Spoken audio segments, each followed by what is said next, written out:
میں نے محبوب بنا لیا ہے، یہ میرا بندہ ہے جس سے میں محبت کرتا ہوں، تم بھی محبت کرو۔ حضرت جبریل محبت کرنا شروع کر دیتے ہیں۔ اس کے بعد حضرت جبریل آسمان کے فرشتوں میں اعلان کرتے ہیں کہ اللہ اس بندے سے محبت کرتا ہے، اے فرشتوں تم بھی محبت کرو۔ سارے فرشتے محبت کرنے لگتے ہیں اور اس کے بعد اس بندے کی مقبولیت اور اس کی محبت لوگوں کے دلوں میں ڈال دی جاتی ہے۔ اب غلام غوث قادری کو کہہ لینے دیا جائے، ارے غوث اعظم سے ہم کہاں محبت کرتے ہیں اور ہم کیوں محبت کریں؟ محبت تو اللہ کرتا ہے، حضرت جبریل کرتے ہیں اور اللہ کے سارے فرشتے پہلے کرتے ہیں اور اس کے بعد پھر انسان غوث پاک سے محبت کرتا ہے۔ نعرہ تکبیر، نعرہ رسالت، فیضان غوث اعظم۔ اور سنیے قرآن شریف سورہ مریم کی ورس نمبر آیت نمبر 96 میں نے تلاوت کا شرف حاصل کیا نا۔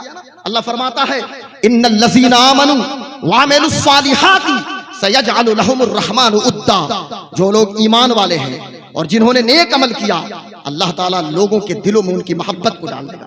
ان قریب لوگوں کے دلوں میں اللہ تبارک و تعالیٰ ان کی محبت کو پیدا کر دے۔ میں روزانہ تقریروں میں کہہ رہا ہوں کہ قرآن شریف سے اپنے رشتے کو مضبوط کیجیے، ڈیلی بیسس پہ، روزانہ کی بنیاد پہ قرآن مقدس کی تلاوت کی عادت بنائیے۔ ابھی رمضان کا مہینہ گزرا، مجھے بتائیں رمضان کے بعد کتنے لوگ ہیں جو ہاتھ میں مصحف شریف لے کے قرآن مقدس کی تلاوت کرتے ہوں گے؟ روزانہ کی بنیاد پہ عادت ڈالیے۔ Facebook, Insta, Twitter, Line Hike, imo اور سوشل میڈیا کے سورسز کے لیے ہمارے پاس وقت موجود ہے۔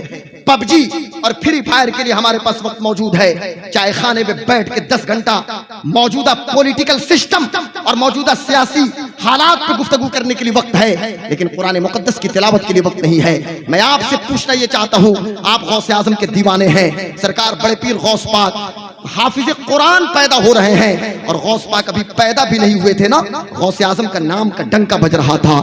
آئیے صرف ایک دو مثال پیش کرتا ہوں۔ کوئی حضرت حسن بصری سے پوچھے، حضرت حسن بصری نے اپنی نجی مجلس میں کہا تھا کہ ایک وقت آئے گا کہ شیخ عبد القادر جیلانی کی جلوہ گری ہوگی۔ کوئی جا کے حضرت سری یعنی سقطی سے پوچھے، کوئی معروف کرخی سے پوچھے، کوئی عبد الواحد تمیمی سے پوچھے، کوئی ابو بکر شبلی سے پوچھے اور کوئی حضرت جنید بغدادی سے پوچھے۔ حضرت جنید بغدادی کی مجلس لگی ہوئی ہے اور حضرت جنید بغدادی نے اس مجلس میں کہا تھا کہ ان قریب شیخ عبد القادر جیلانی کی جلوہ گری ہو گئی، اور میں حیران رہ گیا جب ایک قافلہ جیلان سے چلا تھا اور جیلان سے جب وہ بغداد پہنچا۔ یہ جیلان وہی جگہ ہے جہاں میرے آقا غوث اعظم پیدا ہوئے، جہاں جو غوث اعظم کی جائے پیدائش ہے، جو غوث اعظم کا مولد ہے، لیکن غوث اعظم نے مسکن بغداد کو بنایا۔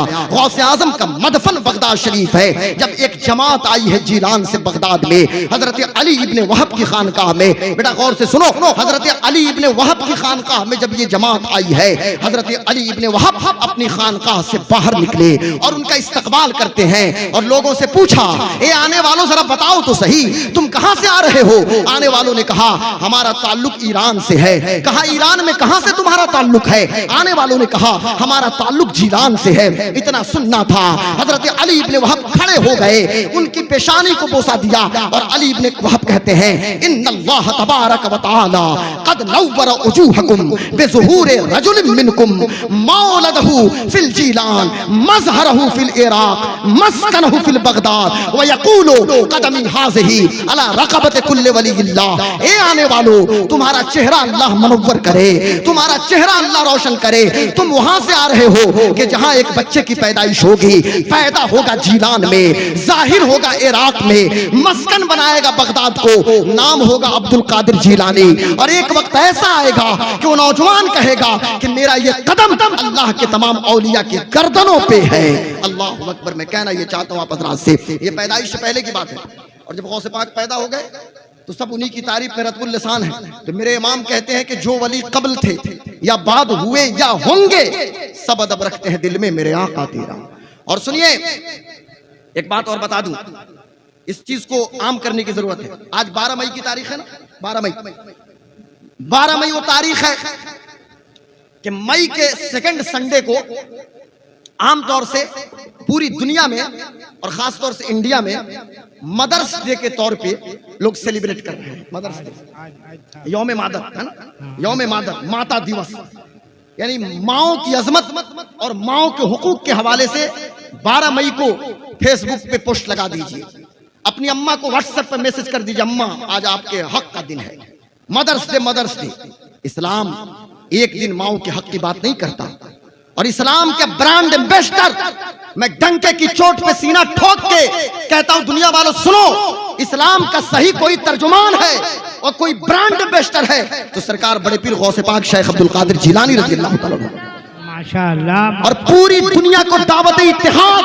میں دیتا ہوں کہ کوئی بھی مشرب ہو اور کوئی بھی خانقاہ ہو، غوث اعظم کے نام پہ سب کو متحد ہونے کی ضرورت ہے۔ سرکار بڑے پیر غوث پاک شیخ عبد القادر جیلانی کے نام پہ سب کو متحد ہونے کی ضرورت ہے۔ میرے غوث پاک شیخ عبد القادر جیلانی سیدنا سرکار بڑے پیر غوث اعظم شیخ عبد القادر جیلانی رضی اللہ تعالیٰ عنہ، اللہ اکبر، ماں کی عظمت اور ماں کا احترام کیا ہے کوئی غوث اعظم سے جا کے پوچھے نا۔ سرکار غوث اعظم شیخ عبد القادر جیلانی رضی اللہ تعالیٰ عنہ فرماتے ہیں آج اور کب انہوں نے کہا تھا جب ان کی عمر 90 سال ہو گئی، جب ان کے ایک مرید خاص اور ایک ان کی بارگاہ میں بہت زیادہ بولنے والے ایک مرید حضرت علی ابن حیتی، جب انہوں نے کہا تھا کہ شیخ آپ کو یہ منصب کہاں سے ملا، شیخ آپ کو یہ مقام کہاں سے ملا، تو میرے غوث اعظم نے ارشاد فرمایا تھا اے علی ابن حیتی سنو، مجھے یہ منصب ملا ہے میری ماں کی دعاؤں کی وجہ سے ملا ہے، میری ماں کی تربیت کی وجہ سے ملا ہے۔ میں نے ہر وقت میری ماں نے انگلی پکڑ کے مجھے چلنا سکھایا، میری ماں نے مجھے تہجد کے وقت بیدار ہونا سکھایا، میری ماں نے اشراق چاش اور اوابین کا پابند مجھے بنایا، میری ماں نے گھٹی میں آقا کی محبت کو پلایا، میری ماں نے صحابہ اور اہل بیت کی محبت کو پلایا۔ اور جب غوث پاک شیخ عبد القادر جیلانی بیان کر رہے تھے آنکھوں سے چھم چھم آنسو گر رہے تھے اور اپنی ماں کو یاد کر کے رونے لگے، مریدین نے پوچھا تھا شیخ اس وقت اس قدر آنسو کیوں بہا رہے ہیں، تو سرکار بڑے پیر غوث پاک شیخ عبد القادر جیلانی ارشاد فرماتے ہیں اس وقت مجھے اپنی اماں کی شدید یاد آ رہی ہے۔ ماں کے حق اور ماں کی عظمت کی بات کرنے والوں، ارے اسلام و دین فطرت ہے جو ہر لمحہ ماں کی عظمت کے حوالے سے گفتگو کر رہا ہے۔ اب اس سے بڑی بات کیا ہو سکتی ہے کہ ماں کے قدموں کے نیچے جنت کی بات مصطفیٰ کر رہے ہیں، اور حضور ارشاد فرماتے ہیں الجنت تحت اقدام امہاتکم، جنت تو تمہاری ماؤں کے قدموں کے نیچے ہے۔ یہ ایک پیغام ہے پوری دنیا کے بیٹوں اور بیٹیوں کے لیے کہ جنت چاہیے ماں کے قدم کو مضبوطی سے پکڑ لو اور ماں کو راضی کر لو، اللہ تعالیٰ تجھے جنت عطا فرما دے گا۔ سرکار غوث پاک، اب ایک بات سنیے چونکہ وقت نہایت کم ہے اور ہمیں شعراء کو سماعت کرنا ہے اور میں بہت پابند رہتا ہوں وقت کا، ابھی ہے میرے پاس وقت۔ میں عرض یہ کرنا چاہتا ہوں کہ شیخ عبد القادر جیلانی سرکار بڑے پیر غوث پاک، اس کو غور سے سنیے، سرکار بڑے پیر غوث پاک پیدا ہوئے جیلان میں اور اس کے بعد شعور و ادراک کی منزلوں کو طے کیا جیلان میں، لیکن تعلیم کے لیے آپ جیلان سے 18 سال کی عمر میں آپ کہاں تشریف لائے؟ بغداد۔ میں یہاں ایک مثال دے کے آپ کو سمجھاؤں گا، بہت اہم چیز، یہ بہت اہم چیز ہے جس کو پوری دنیا میں عام کرنے کی ضرورت ہے۔ آج ہم تعلیم سے کوسوں دور بھاگ رہے ہیں نا، آج مجھے بتائیں کہ نہ تو دینی تعلیم کا رجحان ہمارے پاس موجود ہے اور نہ تو دنیاوی تعلیم۔ یہ پورا میدنی پور کا علاقہ، مجھے بتائیں کتنے پرسنٹ یہاں پہ یو پی ایس سی کے ذریعے IAS اور IPS ہوں گے ہمارے بندے؟ مجھے بتائیں کہ WBPSC West Bengal public service commission کے تحت کتنے لوگ کامیاب ہوئے ہوں گے؟ مجھے آپ بتائیں ہمارے بیچ کتنے بچے ہمارے IITN ہوں گے، میڈیکوز ہوں گے، MBA ہولڈرز ہوں گے؟ میں آپ سے پوچھنا یہ چاہتا ہوں انڈین انسٹیٹیوٹ آف مینجمنٹ سے کتنے بچے ہمارے فارغ ہو رہے ہیں، یا بڑے کالجز یا بڑے مدرسات سے کتنے لوگ نکل رہے ہیں؟ غوث پاک تو پیدائشی کتب ہے نا، پیدائشی ولی ہے نا، لیکن کیا وجہ تھی کہ جامعہ نظامیہ میں 10 سال علم حاصل کرتے ہیں۔ یہ جامعہ نظامیہ ہلچل بھائی جب میں ریسرچ اور تحقیق کر رہا تھا کہ میرے غوث پاک جہاں 10 سال آپ نے اسپینڈ کیا، جہاں آپ نے 10 سال گزارا، یہ جامعہ نظامیہ کون سی یونیورسٹی ہے اور یہ کون سا ادارہ ہے؟ یہ جامعہ نظامیہ وہ ادارہ تھا کہ آج کا کیمبرج، آج کا آکسفورڈ، آج کا میساچوسیٹس یونیورسٹی آف امریکہ، یا میں جامعہ اور JNU کی بات نہیں کرتا، میں عالیہ یونیورسٹی کلکتہ کی بات نہیں کرتا، میں کیمبرج اور آکسفورڈ کی بات کر رہا ہوں۔ کیمبرج اور آکسفورڈ کا ہم پلہ، اس زمانے میں اگر کوئی یونیورسٹی موجود تھی تو جامعہ نظامیہ موجود تھا، یہ جامعہ موجود تھا۔ اسی جامعہ نظامیہ میں امام غزالی، امام محمد ابن محمد غزالی شیخ الاسلام والمسلمین اپنے زمانے میں پرنسپل تھے۔ یہ جامعہ نظامیہ جہاں پہ غوث اعظم نے باضابطہ ٹیسٹ دیا، 10 سال علم حاصل کیا، اور اس کے بعد جب فراغت ہوئی تو آپ فرماتے ہیں درست العلم حتی حتی صرت قطبا ونلت السعدہ من مولا الموالی، میں نے اتنا علم حاصل کیا کہ میں قطب ہو گیا، مجھے یہ جو منصب ملا ہے اللہ کی عطا سے ملا ہے۔ حالانکہ پیدائشی قطب ہیں، پیدائشی غوث ہیں، غوثیت کبریٰ کے منصب پہ تو آپ تو اس وقت سے فائز ہیں جب آپ پیدا تک نہیں ہوئے تھے، لیکن آج حالت یہ ہے کہ صاحب حضرت حسن عسکری کے بعد یہ تو غوثیت کبریٰ کا منصب ان کو ملا، لیکن اعلان کر رہے ہیں کہ نہیں میں نے علم حاصل کیا۔ گویا کہ غوث پاک نے ایک پیغام دیا کہ تمہیں علم دین حاصل کرنا پڑے گا، تمہیں پڑھنا پڑے گا، قرآن کی تعلیم حاصل کرو، تفسیر پڑھو، اصول تفسیر پڑھو، فقہ پڑھو، اصول فقہ پڑھو، حدیث پڑھو، اصول حدیث پڑھو، یعنی جو مروجہ علوم و فنون ہیں سب پہ کامل دسترس حاصل کرو۔ اور اس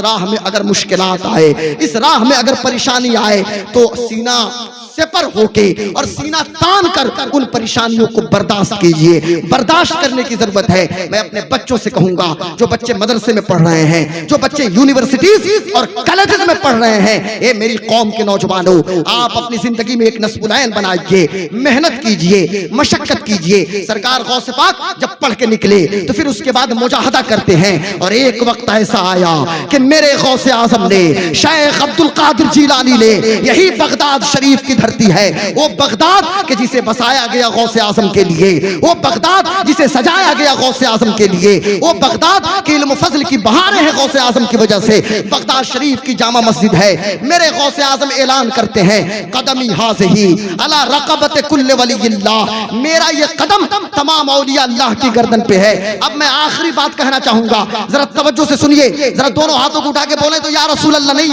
یا بولیں اور زور سے، یار ہاتھ نیچے کریں، اب بولیں یا غوث، یا غوث، یا غوث، یا ہاتھ نیچے رکھیے۔ عرض یہ کرنا ہے، میرے غوث اعظم شیخ عبد القادر جیلانی جب اعلان کرتے ہیں غوث اعظم، اب یہ چونکہ ضرورت بن گئی ہے، پہلے میں ہاتھ وغیرہ نہیں اٹھواتا تھا اور بہت تیزی میں آپ بھی میری تقریر 20 بار سنے ہیں، لیکن اب چونکہ اگر نہیں بولوں تو اب یہ تو پاکستان نہیں ہے، اطمینان سے بولنا بھائی، وہ تو بہت سلو موشن کے خطیب ہیں تو پریشانی بڑھ جاتی ہے صاحب بابو، اسی لیے اب چونکہ رہنے کے لیے تو ہمیں تھوڑی سی سپیڈ بڑھانی پڑتی ہے۔ میں عرض یہ کر رہا تھا، نہیں تو ہلچل بھائی بھی آج گھبرائے ہوئے ہیں کہ کیا ہو گیا بندے کو، کبھی پیسنجر سے دورنتو کیوں بن چکے ہیں، یا یہ جن شتابدی کیوں ہو گئے ہیں، یا بندے بھارت۔ میں عرض یہ کر رہا تھا، میرے دوستوں، میرے بزرگوں، اس آخری بات کو دل کی کتاب میں نوٹ کیجئے، کیا ہے غوث اعظم کا منصب، کیا ہے شان غوث اعظم، کیا ہے مقام غوث اعظم، اور کیا مرتبہ ہے غوث اعظم کا۔ میرے غوث اعظم جب اعلان کرتے ہیں، قدمی ہاذہی علی رقبت کل ولی اللہ، وقت کے تمام اولیاء اللہ نے جو جہاں تھا اپنی گردن کو جھکایا ہے۔ غوث اعظم کے بعد بھی جو لوگ پیدا ہوئے سب اپنی گردن کو جھکا رہے ہیں۔ کوئی غزنی کی پہاڑی سے کہہ رہا ہے کہ میں اپنی گردن کو جھکا رہا ہوں، اپنی پیشانی کو جھکا رہا ہوں، اپنے سر کو جھکا رہا ہوں۔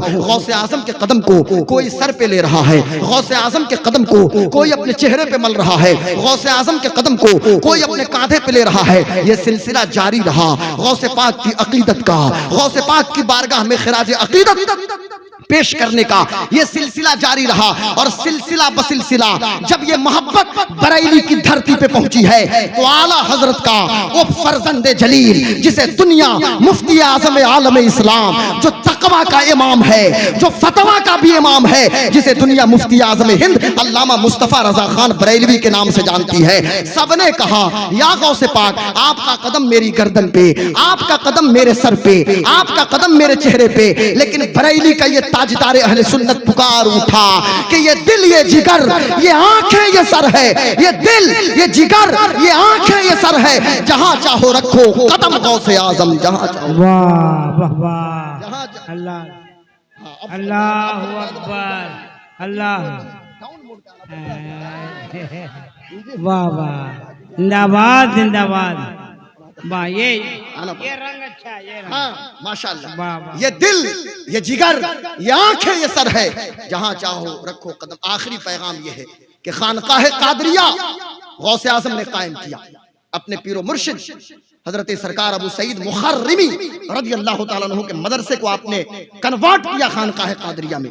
اور ایک بات میں بڑی ذمہ داری سے ہلچل بھائی آپ کی دعا سے پیش کروں گا، اجازت ہو تو۔ آج فلسطین میں آگ لگی ہوئی ہے، میری بیٹیاں، میری بہنیں سسک رہی ہیں۔ کبھی نجی مجلسوں میں ہم نے بیت المقدس کا ذکر کیا، کبھی مسجد اقصی کی بات کرتے۔ غوث اعظم، غوث اعظم، یہ صرف غوث اعظم رضی اللہ تعالیٰ عنہ، میرے غوث پاک، مجھے کہنے دو کہ بیت المقدس کی بازیابی اور بیت المقدس کی فتح کے لیے جہاں سلطان صلاح الدین ایوبی کی فوج چلی ہے، اس فوج کا مقدمۃ الجیش اور ہراول دستہ یعنی آگے آگے رہنے والی جو پوری ٹیم تھی وہ کسی اور کی ٹیم نہیں تھی، غوث اعظم کے شاگردوں کی جماعت تھی. غوث اعظم نے روانہ کیا ہے. اور غوث اعظم باضابطہ آپ جو ریفیوجی وہاں سے واپس آ رہے تھے، جب چونکہ بغداد آتے تھے، غوث اعظم نے سب کو بسایا بھی تھا، ان کے کھانے کا انتظام، رہنے کا انتظام، سارا انتظام غوث اعظم کرتے تھے. لوگوں کا درد اتنا دل میں غوث اعظم کا. ان کی ایک بات یاد رکھنا، میرے بڑے پیر غوث پاک اپنی تقریر میں فرماتے تھے، یہ میں سب کے لیے کہتا ہوں، اپنے لیے بھی، اور میں یہ اس کو ذکر ابھی کر دیتا ہوں لگے ہاں، چونکہ مجھے پتا نہیں تھا آنے سے پہلے کہ یہ غوث اعظم کانفرنس ہے، ایٹ رینڈم بغیر کچھ یہ میں نے یہ بیان کیا. میرے غوث پاک یہ کمیٹی، غوثیہ کمیٹی کے نوجوانوں اور میری بیٹیوں، میری ماؤں، میری بہنوں اور میرے بھائیوں، آپ بھی سنیں، غوث پاک خطاب کر رہے ہیں. اور جب میرے غوث پاک تقریر کرتے تھے نا تو کبھی کبھی چونکہ جذبات کی کیفیت جب طاری ہوتی تھی تو ان کے بیٹے شیخ عبد الوہاب جیلانی، شیخ عبد الرزاق جیلانی کہتے ہیں کہ ابا کے دائیں بائیں ہم بیٹھے ہوتے تھے اور کیفیت یہ ہوتی تھی کہ ابا کے چہرے کا رنگ کبھی بدلتا تھا، کبھی کوئی اور کیفیت. غوث پاک فرماتے ہیں لوگوں سنو، اگر تم مجمع میں پبلکلی اللہ اللہ اللہ کر رہے ہو، جب تم بند کمرے میں ہوتے ہو اس وقت ذرا سوچنا کہ تم اللہ کے کتنے قریب ہو. اگر جتنا مجمع میں تم اللہ کے قریب ہو، بند کمرے میں اللہ کے قریب ہو، تو تم صحیح معنوں میں اللہ اللہ کرنے والے ہو. اور اگر وہاں اللہ تمہیں یاد نہیں ہے تو پھر یاد رکھنا کہ تم اللہ سے بہت دور ہو. ضرورت یہ ہے کہ اللہ سے اپنے رشتوں کو مضبوط کیجئے، نمازوں کی پابندی کیجئے، قرآن کی تلاوت کیجئے، گھروں میں اسلامی قانون نافذ کیجئے، اسلامی طریقہ گھروں میں نافذ کیجئے، اور اپنی نگاہوں کی حفاظت کیجئے. مکمل پردہ ہر بیٹی ہر ماں اختیار کرے، اور مرد کی ذمہ داری ہے کہ اپنی نگاہوں کی حفاظت کرے، اپنی شرمگاہ کی حفاظت کرے. وما علینا الا البلاغ. السلام علیکم. اسلام زندہ باد. پیغام غوث اعظم مسلک اعلی حضرت زندہ باد. پائندہ بس.